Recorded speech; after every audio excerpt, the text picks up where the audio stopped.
let's get this monstera anadansonii variegated repotted.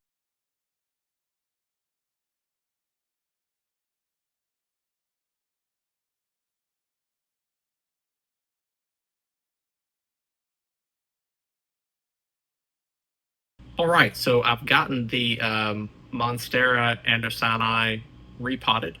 And this is a variegated, as I mentioned earlier. It is now in a nice tall hex pot.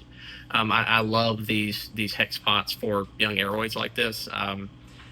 There's a couple of reasons. I think the depth is really nice. It encourages that root ball to get low, long down versus a kind of a compact, wide ball.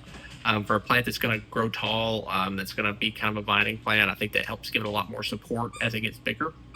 I also like these because they are translucent.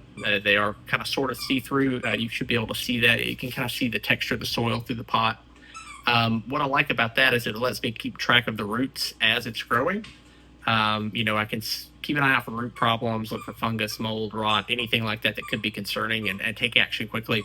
You can also see how much water is in the pot. You can kind of see condensation up the side, which is, again, really nice when you're wanting to avoid overwatering for a plant like this. I also like the flat square sides.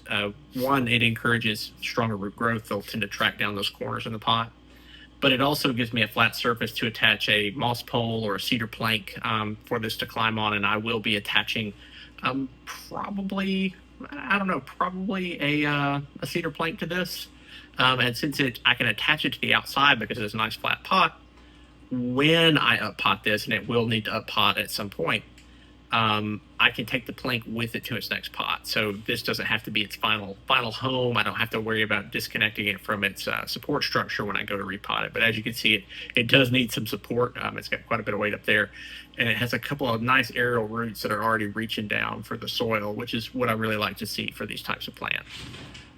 We've got a couple new leaves coming on soon. So once I get the cedar plank attached and get it located in its new home, and we have those new leaves opened up, I'll make sure to post an update.